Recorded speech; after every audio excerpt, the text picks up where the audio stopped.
എന്ന ഏറ്റവും പുതിയ ചിത്രത്തിന്റെ വിശേഷങ്ങളുമായി ഇന്ന് നമ്മളോടൊപ്പം ചേർന്നത് Anika, Mathew and Riya. Welcome to Cipex talk. അല്ല പുറത്തോട്ട് എന്താണ് കപ്പ്? ഇത് എന്റെ ക്യാരക്ടർ ഇനി സ്കൂൾ ക്യാരക്ടർ കിട്ടി കഴിഞ്ഞാൽ ചെയ്യില്ല. നമുക്ക് ഈ പ്രായത്തിൽ സ്ക്രീനിൽ വന്നപ്പോ കുറച്ചുകൂടി കംഫർട്ട് ആയി, എനർജി മാച്ച് ചെയ്യാൻ പറ്റി. So as a co actor like it helped me a lot basically. Sports അവർക്ക് ഇഷ്ടം ഉള്ളത് ചിലപ്പോ ഇന്നൊരു പെർട്ടിക്കുലർ ഫുട്ബോളോ ക്രിക്കറ്റോ ആയിരിക്കും. പക്ഷെ എന്നാലും ഒരു സ്പോർട്സ് സിനിമ വന്നാൽ അവരത് അതിനെ അക്സെപ്റ്റ് ചെയ്യുന്നുള്ള ഒരു കോൺഫിഡൻസ് കൊണ്ടാണ്. അപ്പൊ അതിൽ എന്തായാലും ഡെഫിനറ്റ്ലി ഒരു ഓഡിയൻസ് ഉണ്ടാവും പടത്തിനെന്നുള്ളൊരു ഹോപ്പുണ്ട്. ബേസ് ലൈറ്റിന്റെ കൂടെയുള്ളൊരു അനുഭവം എങ്ങനെ ഉണ്ടായിരുന്നു? ബേസിലായിട്ട് ഭയങ്കര ബേസിലായിട്ട് 8 ദിവസം പടത്തിൽ ഉണ്ടായിട്ടുള്ളൂ. ഫസ്റ്റ് 7-8 ഡേയ്സ് ഉണ്ടായിരുന്നു. ബേസിലായിട്ട് ഭയങ്കര ചില്ലായിട്ട് എല്ലാവരും ചിരിപ്പിക്കും ബേസിലായിട്ട്. പക്ഷെ അവര് ഇതിലതിനെ ജസ്റ്റ് ഒന്ന് ആ കോൺഫ്ലിക്റ്റ് കുറച്ച് നേരത്തെ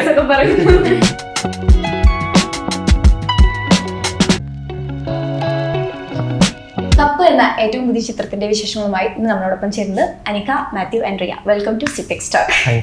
എന്തൊക്കെയാണ് വിശേഷം? ഇപ്പൊ കപ്പാണ്. ഇപ്പൊ ടീസറും 2 സോങ്സും ആണുള്ളത്. എങ്കിലും കുറച്ച് ഗ്യാപ്പിന് ശേഷം വരുന്ന ഒരു റൊമാൻസും സ്പോർട്സും ഒക്കെ ചേർന്ന കുറച്ച് കോമഡിയും ഒക്കെ ചേർന്ന ഒരു സിനിമ. അതാണ് നമുക്ക് ട്രെയിലറിനൊക്കെ അല്ല ടീസറിനൊക്കെ കിട്ടുന്ന ഒരു ഇൻഫർമേഷൻ. അതിന്റെ പുറത്തോട്ട് എന്താണ് കപ്പ്? ഇത് എന്റെ ക്യാരക്ടർ എന്റെ നിതിൻ എന്ന ക്യാരക്ടറിന്റെ പേര് കണ്ണൻ എന്ന് എല്ലാവരും വിളിക്കുന്നു. അപ്പൊ കണ്ണൻ ബാറ്റ്മാൻ ഭയങ്കര ഇഷ്ടം. അവനൊരു ഡിസ്ട്രിക്ട് ലെവൽ എത്തണം, അല്ലെങ്കിൽ ബാറ്റ്മാനിൽ ഒരു പൊസിഷനിൽ എത്തണം എന്നുള്ളൊരു ഭയങ്കര ഒരു സ്മോൾ ടൗണിൽ നിന്ന് വന്നെ. അപ്പൊ ഭയങ്കര ഒരു വലിയ ഡ്രീമാണ് ഇവനെ സംബന്ധിച്ചോളം ഡിസ്ട്രിക്ട് കളിക്കുക എന്നുള്ളതൊക്കെ. അപ്പൊ ഇവനെ എങ്ങനെ അവന്റെ ഫാമിലി സപ്പോർട്ട് ചെയ്യുന്നു, അല്ലെങ്കിൽ അവനത് എങ്ങനെ ആ ഗോൾ അച്ചീവ് ചെയ്യുന്നു, അതിന്റെ ഇടയ്ക്ക് വരുന്ന പ്രശ്നങ്ങൾ എന്തൊക്കെയാ, മിസ്അണ്ടർസ്റ്റാൻഡിങ്ങുകൾ, ഇതൊക്കെ എങ്ങനെയാന്നുള്ളതാണ് പടം ബേസിക്കലി. എങ്ങനെയാണ് സിനിമയ്ക്ക് എത്തുന്നത്? ആക്ച്വലി നമ്മൾ പടം ഷൂട്ട് ചെയ്തിട്ട് ഒരു 2 years ആയി. ഞാൻ കേട്ടുന്ന അതിന് മുമ്പ് എനിക്കാണോ ഞാൻ കഥ കേട്ടിട്ട് തന്നെ ഒരു 3 years അടുത്തെങ്കിലും ആയിട്ടുണ്ട്. അപ്പൊ ബേസിക്കലി എനിക്ക് പോസ്റ്റർ കാണുമ്പോൾ സ്കൂളിൽ കാണുമ്പോൾ എനിക്ക് ഭയങ്കര ഇതാണ്. കാരണം ഇവൻ തള്ളിമതം കഴിഞ്ഞിട്ട് സ്കൂൾ ക്യാരക്ടേഴ്സ് ചെയ്യരുതെന്നുള്ളൊരു ഇതുണ്ടായിരുന്നു. അപ്പൊ ഇവരെന്റെ അടുത്ത് കഥ വന്നപ്പോൾ ഞാൻ ആക്ച്വലി പറഞ്ഞിങ്ങനെ സ്കൂളിൽ എന്റെ ഒരു ഇതുണ്ടെന്ന് പറഞ്ഞു. പക്ഷെ എനിക്ക് സ്പോർട്സ് ഡ്രാമ ആയാലും ഭയങ്കര ചെയ്യാനൊരു എക്സൈറ്റ്മെന്റ് ഉണ്ടായിരുന്നു. ബാഡ്മിന്റൺ സിനിമകൾ വന്നിട്ടില്ല. അപ്പൊ അതൊക്കെ എനിക്ക് ഭയങ്കര എക്സൈറ്റ്. അപ്പൊ ഇവര് പറഞ്ഞവർക്ക് ഈ കഥ പ്ലേസ് ചെയ്യാൻ പറ്റുന്നത് ഇങ്ങനത്തെ ഒരു രീതിയിലാണ്. ഇത് സ്കൂളിൽ നിന്നാണല്ലോ, കാരണം ഡിസ്ട്രിക്ട് പോകുന്നതും നാഷണൽസിനൊക്കെ പോകുന്നത് അതിന്റെ ഒരു വേ അങ്ങനെ. അപ്പൊ അവർക്ക് അതല്ലാണ്ട് വേറെ രീതിയിൽ പ്ലേസ് ചെയ്യാൻ ഇവർക്ക് കുറച്ചും കൂടെ ബുദ്ധിമുട്ടാണ്. പിന്നെ എന്നാ പിന്നെ കുഴപ്പമില്ല എന്ന് പറഞ്ഞു. പിന്നെ വേറെ കുറെ ഡിലേസ് കാരണമാണ് റിലീസ് വൈകിയതും കാര്യങ്ങളും. അപ്പോ കഥ പറഞ്ഞപ്പോ എന്നെ സ്പോർട്സ് ഡ്രാമ ബാഡ്മിന്റൺ ഭയങ്കരമായിട്ട് എക്സൈറ്റ് ചെയ്യിച്ചു. കാരണം ഭയങ്കര പോപ്പുലർ സ്പോർട്സ് അല്ല ഫുട്ബോളിന്റെയും ക്രിക്കറ്റിന്റെയും. പക്ഷെ എല്ലാവരും കളിക്കുന്ന ഒരു സ്പോർട്ട്. ചുമ്മയാണെങ്കിലും എല്ലാ വീടുകളിലും എന്തെങ്കിലും സമയം കിട്ടുമ്പോൾ 2 ബാറ്റൊക്കെ മേടിച്ച് ചുമ്മാ തട്ടും. എല്ലാവർക്കും അങ്ങനെ ഒരു കണക്ഷൻ ഉണ്ട് ബാഡ്മിന്റനോട്. അല്ലെങ്കിൽ വെക്കേഷൻ സമയത്തൊക്കെ കസിൻസിന്റെ കൂടെ പോയി ബാഡ്മിന്റൺ കളിക്കുക. ഇപ്പൊ ഈവൻസ് ഇപ്പോഴും ഫ്രണ്ട്സ് എല്ലാവരും ബാഡ്മിന്റൺ അല്ലെങ്കിൽ സ്ഥിരമായിട്ട് കളിക്കുന്ന കുറെ പേരുണ്ട്. അപ്പൊ അങ്ങനെ അതിനെ റിവോൾവ് ചെയ്തൊരു സ്പോർട്സ് ഡ്രാമ എനിക്ക് രസമായിരിക്കുന്നത്. അതിന്റെ ഒരു ബേസ് ആദ്യം ഉണ്ടായിരുന്നു? ഇല്ല, ഞാൻ പടത്തിന് വേണ്ടി ഒരു ബേസിക്സ് പഠിച്ചു. ഞങ്ങൾ എല്ലാവരും ഇനി സ്കൂൾ ക്യാരക്ടർ കിട്ടി കഴിഞ്ഞാൽ ചെയ്യില്ല. നമുക്ക് ഈ പ്രായത്തിൽ ഇല്ല, അതെന്താന്ന് വെച്ചാൽ തണ്ണീർമത്തന്റെ ഒരു ഫുൾ ഫ്ലെഡ്ജ്ഡ് സ്കൂൾ ഫിലിം ആണ്. അപ്പൊ ഇനിയും ഒരു സ്കൂൾ ഫിലിം ചെയ്താൽ ചിലപ്പോൾ ഭയങ്കരമായിട്ട് റെപ്പിറ്റേറ്റീവ് ആവും. കാരണം അതിൽ കാണിക്കാൻ പറ്റുന്ന അത്രയും കാണിച്ചിട്ടുണ്ട് സ്കൂൾ റിലേറ്റഡ് ആയിട്ടുള്ള ഒരു. അതിനുശേഷം കുറെ സ്ക്രിപ്റ്റ് വന്നിരുന്നു. തണ്ണീർമത്തം കഴിഞ്ഞിട്ട് ആക്ച്വലി കുറെ സ്ക്രിപ്റ്റുകൾ വന്നിരുന്നു. ഒരു കോൺഷ്യസ്ലി എടുത്ത തീരുമാനമാണ് സ്കൂൾ ചെയ്യരുത്. കാരണം അത് റെപ്പിറ്റേറ്റീവ്, ആൾക്കാർക്കും ബോറടിക്കും കാണുന്നത്. ഓക്കെ, അനികയ്ക്ക് കിങ് ഓഫ് കൊത്ത കഴിഞ്ഞിട്ട് അടുത്ത റിലീസ് അല്ലേ മലയാളത്തിൽ വരുന്നത്? ഓക്കെ, എങ്ങനെയുണ്ട്? 2024 ആദ്യത്തെ റിലീസ്. എങ്ങനെ കാണുന്നു സിനിമ? ഫിലിം എൻ്റെ ക്യാരക്ടർ ഇതിൽ റിവോൾവ്സ് അറൗണ്ട് മാത്യു. അപ്പോൾ മാത്യുവിൻ്റെ കൂടെ ഒരു സപ്പോർട്ടിങ് ആയിട്ടാണ് ഇതിലുള്ളത്. It's A very small character, പക്ഷെ ഒരു ഇമ്പോർട്ടൻറ്റ് ക്യാരക്ടറാണ്. കഥ കേൾക്കുമ്പോൾ നമുക്ക് ഈ കഥ എടുക്കാം, സെലക്ട് ചെയ്യാൻ പിച്ച് ചെയ്യാൻ വേണ്ടിയിട്ടൊരു ഇതുണ്ടാവില്ല, ഒരു പോയിന്റ്. സഞ്ജേട്ടൻ്റെ കഥ വന്നപ്പോൾ പറഞ്ഞു, ഐ തിങ്ക് ഓൾമോസ്റ്റ് 3 years ബാക്കാണ് പറഞ്ഞത്.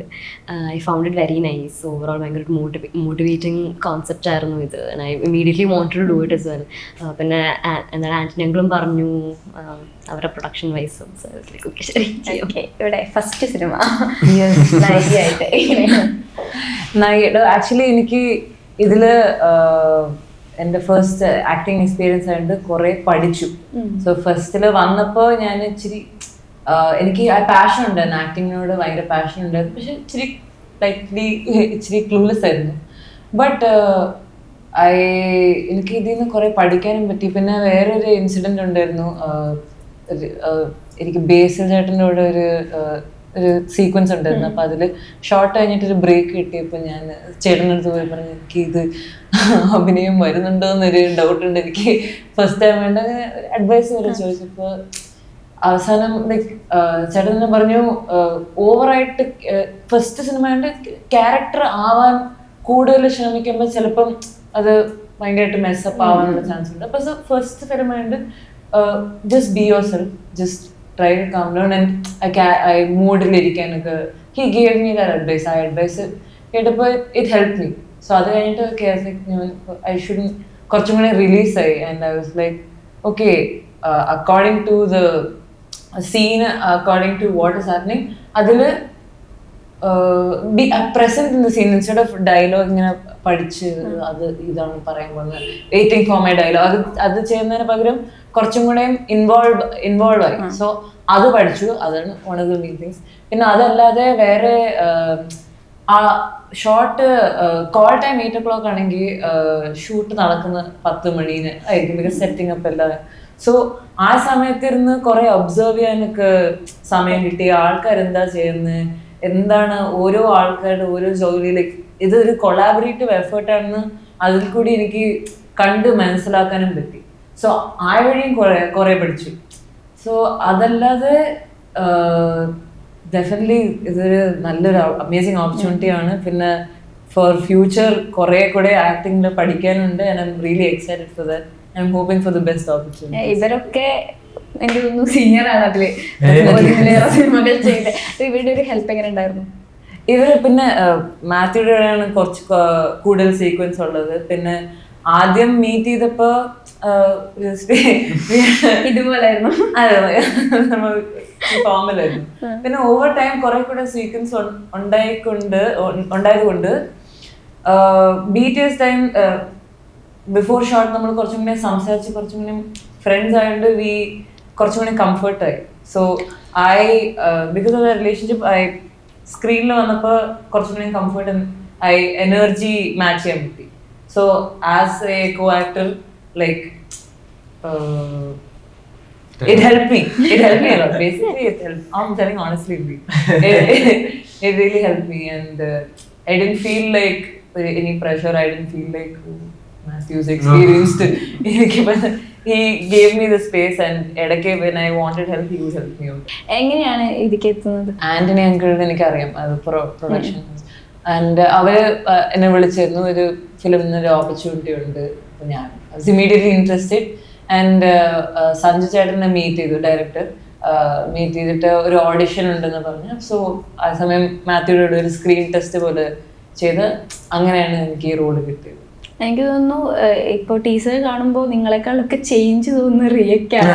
ഫേസിൽ നിന്ന് ഭയങ്കര ചേഞ്ച് തോന്നുന്നു എനിക്ക് ഇവിടെ നിന്ന് കാണുമ്പോൾ. ഞാൻ ടീച്ചറെ കണ്ട് ഇപ്പൊ നേരിട്ട് ഭയങ്കര ചേഞ്ച് തോന്നുന്നുണ്ട്. ഓക്കെ, സ്പോർട്സ് ഫിലിമാണ്, അതാണ് ബേസ് ആയിട്ട് വരുന്നത്. എപ്പോഴും നമുക്ക് നമ്മുടെ മനസ്സിൽ എനിക്ക് ഗോളാണെങ്കിലും പണ്ടത്തെ ഗോള് ഇങ്ങനെ തുടങ്ങി ഒരുപാട് സ്പോർട്സ് ഫിലിം നമുക്ക് ഫേവറേറ്റ് ആയിട്ട് അതിനായിട്ടൊരു ഓഡിയൻസ് ഉണ്ട്, അത് ഇഷ്ടപ്പെടുന്ന, അത് കാണാൻ ഇഷ്ടപ്പെടുന്ന. അപ്പൊ അത് നൽകുന്ന ഒരു കോൺഫിഡൻസ് നിങ്ങൾക്ക് എത്രത്തോളമാണ്? അങ്ങനെ ഒരു ഓഡിയൻസ് ഉണ്ടെന്നുള്ളത് അത് അക്സെപ്റ്റ് ചെയ്യുന്ന, സ്പോർട്സ് ഇഷ്ടപ്പെടുന്ന അത് ഡെഫിനറ്റ്ലി ഒരു ഹോപ്പുണ്ട് നമുക്ക്. അല്ലെങ്കിൽ ഇങ്ങനെ ഒരു സിനിമ അവർക്ക് ചെയ്യാനുള്ള ധൈര്യം സ്പോർട്സ് ഇഷ്ടപ്പെടുന്ന കുറെ ആൾക്കാരുണ്ട്. അതിപ്പോ സ്പോർട്സ് അവർക്ക് ഇഷ്ടം ഉള്ളത് ചിലപ്പോ ഇന്നൊരു പെർട്ടിക്കുലർ ഫുട്ബോളോ ക്രിക്കറ്റോ ആയിരിക്കും. പക്ഷെ എന്നാലും ഒരു സ്പോർട്സ് സിനിമ വന്നാൽ അവരത് അതിനെ അക്സെപ്റ്റ് ചെയ്യുന്നുള്ള ഒരു കോൺഫിഡൻസ് കൊണ്ടാണ്. അപ്പൊ അതിൽ എന്തായാലും ഡെഫിനറ്റ്ലി ഒരു ഓഡിയൻസ് ഉണ്ടാവും പടത്തിനെന്നുള്ളൊരു ഹോപ്പ് ഉണ്ട്. എല്ലാ സ്പോർട്സിലും നമുക്ക് അവർ ജയിക്കും അറിഞ്ഞു കഴിഞ്ഞാൽ ഒരു അതെ എന്നാലും സംഭവം അതെ അതെ ഉണ്ടാവും.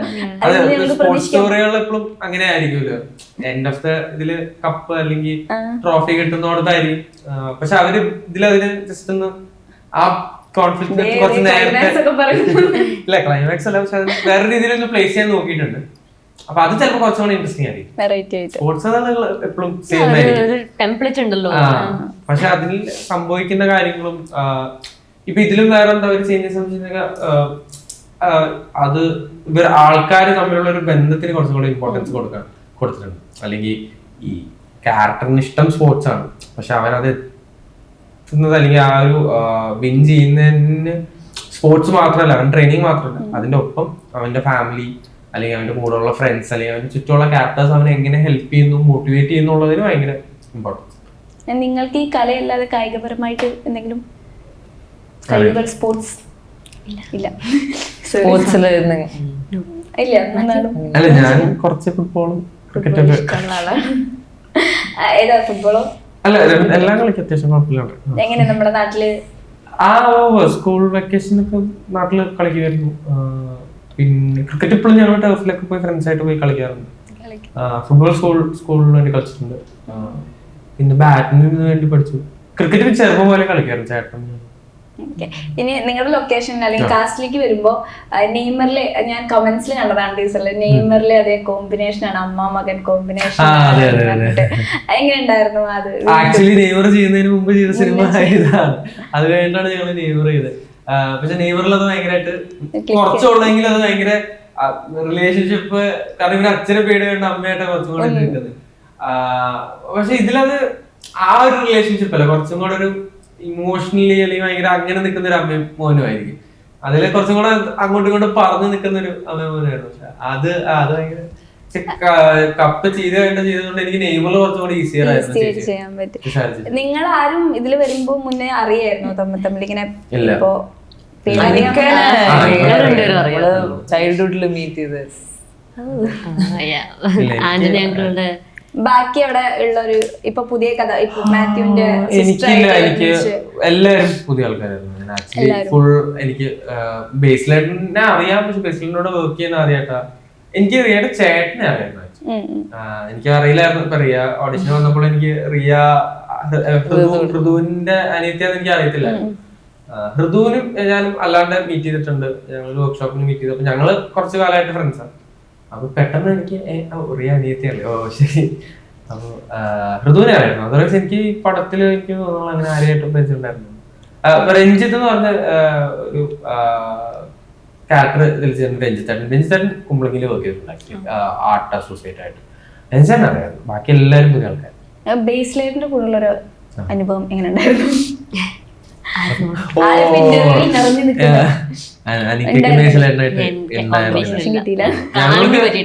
എനിക്കും കുറച്ചേ ഉള്ളായിരുന്നു. മോസ്റ്റ്ലി മാത്യുവിനാണ്. പടത്തിലുണ്ടായിട്ടുള്ളൂ. ഫസ്റ്റ് 7-8 ഡേയ്സ് ഉണ്ടായിരുന്നു.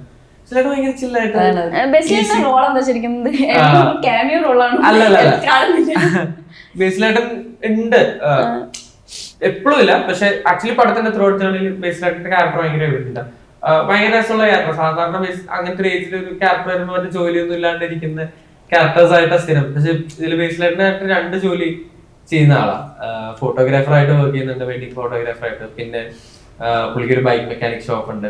ഭയങ്കര ബിസി ആയിട്ട് എല്ലാം ചെയ്ത് കുടുംബമൊക്കെ നോക്കി അങ്ങനത്തെ ഒക്കെ ഒരു ക്യാരക്ടർ. ഭയങ്കര രസമാണ് ബേസിലായിട്ടുണ്ട് വർക്ക് ചെയ്യാൻ. ഭയങ്കര ഈസി, തമാശയൊക്കെ പറഞ്ഞ് ഭയങ്കര ഹാപ്പിയാണ്. എല്ലാരും ഹാപ്പി. എല്ലാരും ചിരിപ്പിക്കും ബേസിലായിട്ട്. ഓക്കെ. സിനിമയില് 2 ലവ് സ്റ്റോറി പറയുന്നുണ്ട്. ഒന്ന് നിങ്ങളത്, പിന്നെ ഒന്ന് ചേച്ചിയുടെ ലവ് സ്റ്റോറി പോകുന്നുണ്ടല്ലേ. അത് രണ്ടും സീരിയസ്ലി വരുന്നതാണോ അതോ സൈഡിൽ കൂടെ കുഞ്ഞായിട്ട് പറഞ്ഞു പോകുന്നതാണോ? രണ്ടാമത്തെ ലവ് സ്റ്റോറി ചേച്ചിയുടെ ചേട്ടന്റെ അതും ഇല്ല, രണ്ടും അങ്ങനെ ചുമ്മാ പറയാൻ വേണ്ടി പറഞ്ഞു പോകുന്നതല്ല. ഇൻവോൾവ് ആണ് സ്റ്റോറിയിൽ. അതിന്റെ ലേയേഴ്സ് അല്ലെങ്കിൽ ഈ ക്യാരക്ടേഴ്സ് ഒക്കെ വരുന്നുണ്ട്, ക്രൂഷ്യൽ പോയിന്റുകൾ. ഞങ്ങളുടെ രണ്ടുപേരുടെ ക്യാരക്ടേഴ്സിന്റെ അതൊരു ലവിനൊക്കെ ഉപരി ദെയർ ഫോർ ഈച്ച് അതർ അല്ലെങ്കിൽ ഒരു വെരി ഗുഡ് ഫ്രണ്ട്സ് എന്നുള്ളൊരു മീനിങ്ങും ഉണ്ട്. ലവിന്റെ ലെയറും ഉണ്ട്, അതല്ലാന്നല്ല പറയണേ. എന്നാലും